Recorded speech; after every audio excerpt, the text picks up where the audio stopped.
Looks like a little rain kitty. Meow. Don't worry. Meow.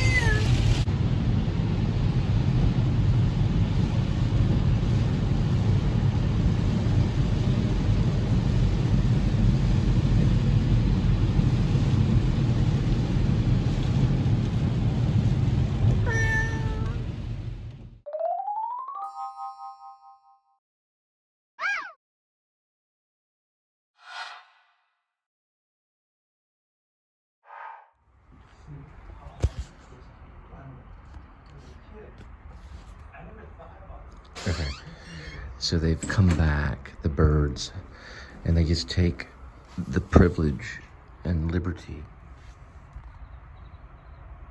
to just, you know,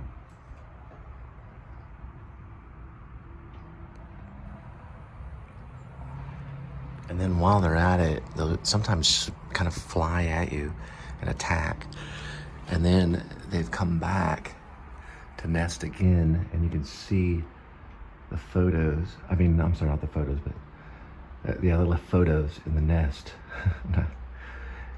Actually, that's feathers right there.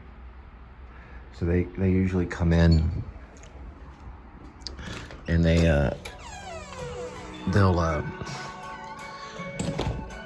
just you know, poop everywhere and have a bunch of babies, and they leave and then they're gone and they come back. You know, it's weird. I've been thinking about YouTube and you know, I'm watching the thing about the Comedy Store, because I actually went to the Comedy Store and I saw Dice. It was the last performance that night, but it was like 10 great comedians. So sometimes they'd throw a substitute teacher in there or something that was like, what's this guy, you know, doing? He's like, I'm a substitute teacher in Long Beach. But Dice came in, and it was after I had laughed like for at least a couple of hours. Never expected it. It was very late at night, and he just walks up there in his leather jacket. I immediately thought it was an impersonator. Like, this is not really Andrew Dice Clay, because he only does stadiums. You know, even as a kid, when I was in high school, this was back in the 90s when I saw him. It was probably, no, it was 2000, 2001 probably. But everyone would talk, you know, we're gonna go see Andrew Dice Clay in like a stadium, you know, like you would see like a rock star. And he just walks in, you know, very eerie. And he's just one joke after the next. And the thing is, I think with a comedian is, it's not about the joke, not even the logic of the joke, even though Seinfeld is obsessed with, you know, the logic, mathematics of the joke and the setup and the plot and the rising action and the falling action, the denouement of the joke. You know, Seinfeld's real serious about the joke and the setup. I don't think it's about that at all. It's funny, I was watching the Comedy Store, and the lady that ran it, I think she felt the same. But it was something mysterious in the air. You know, Dice could kind of look at you, and Jim Carrey was the same, but Dice could look at you and make you laugh. You didn't have a choice. You just laughed. It was almost like bullying you to laugh. It was like being bullied, and you better laugh. But with Carrey too, I only saw him on set. It was also a mysterious thing. You could feel. You didn't have to look at him. He can make you laugh, and you know that he's back there, just like the jokester in the classroom. And he makes a funny noise, even though when I laughed at him, his thing with popcorn when he was doing the Majestic, and it was like he was eating popcorn, people laughed. I didn't really laugh at that, but I was sitting way in front of the theater that we were in. I can't even remember the theater. I think it's called the Grom Theater or whatever. I don't know. And he made this like, and I knew it was coming from him. Yet it hits you in the stomach, and it forces you, almost like a vomit. You know, you laugh, and that's a comedian. They can actually make you laugh. And everyone that's passed through the Comedy Store to David Letterman to probably, I don't know, Jim Carrey, Robin Williams, Freddie Prinze, tragic, you know. But every single one of them can reach out with his invisible hand and tickle you, or they wouldn't be a comedian. I don't think it's about the joke, but the joke can be important because the writer can give a joke. Another thing I thought was really funny too, I was watching Michael Keaton. I'm a Michael Keaton fan, but he does this bazooka joke with a bubblegum bazooka wrapper, and it's got like dialogue and it's talking about Eugene O'Neill and all this stuff. And I was just sitting there and I was like, that is a brilliant joke. I gotta go. Okay, this is okay right here. This is fine right here. Okay. All right.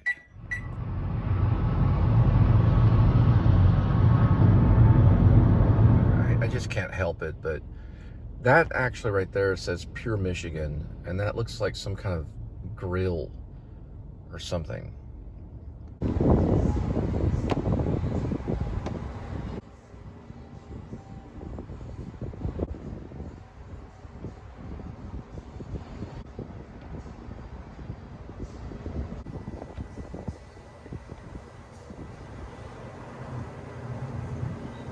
This is definitely a classic car alert, but it's very unique.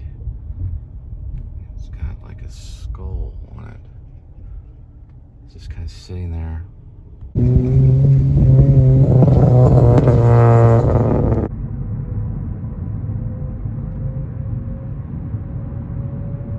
It's called Tally Park. It's very pretty. They're like fishing right there.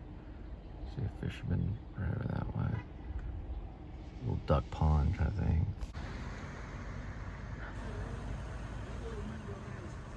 Like a frog. Right there. Yeah, that's a big frog. Must have caught a frog. So Buc-ee's is actually, it is famous, but this is the overbite chocolate. Some stuff is cheap. You gotta watch out a little bit. Gas is really cheap though. But you have to kind of watch out because it can add up. You know, this right here is only $2. And that of course is a good deal because these are like 79 cents. But beef jerky, man, it's like the stuff can add up. For $2, it's actually worth it. It's called an overbite. You can see the Buc-ee's. I bit into the Buc-ee's right there. But it's like peanut butter, white chocolate. You know, if you're on a diet, you want to stay away from it.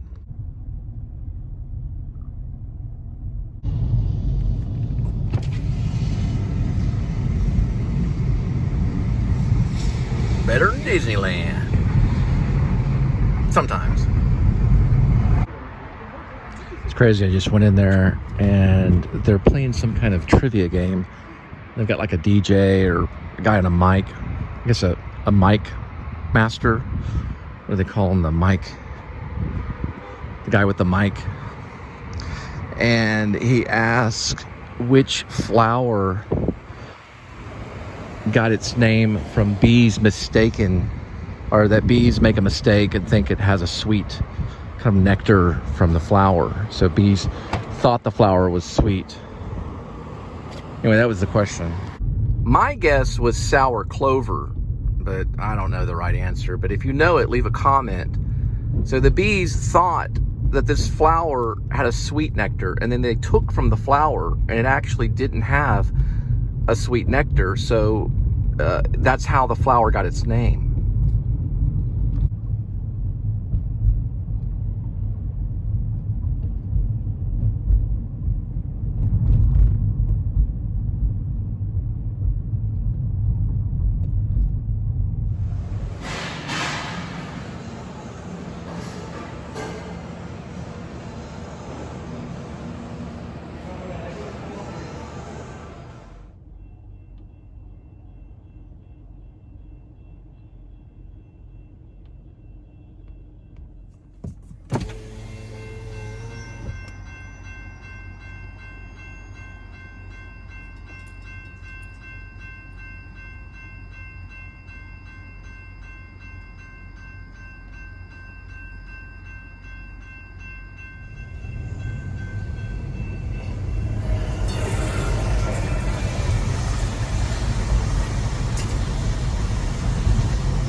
from the Dukes of Hazzard, where Bo would always go flying through, you know, the bridge out. They'd go jumping over the bridge kind of thing.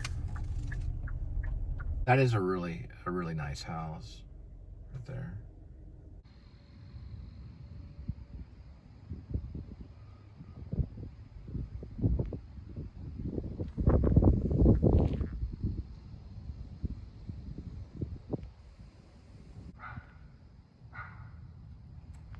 It's funny because they have a happy holiday foot mat.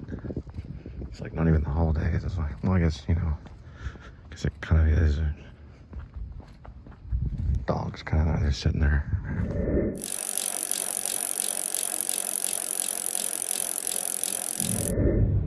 Quite a few cones. Quite a few cones. It's amazing, a lot of these neighborhoods and these roundabouts they have these little statues of kids doing stuff, or kids reading a book, or a kid like pretending like they're flying, and they're all over this area of like the South Lake area kind of thing. That road's actually John McCain Road.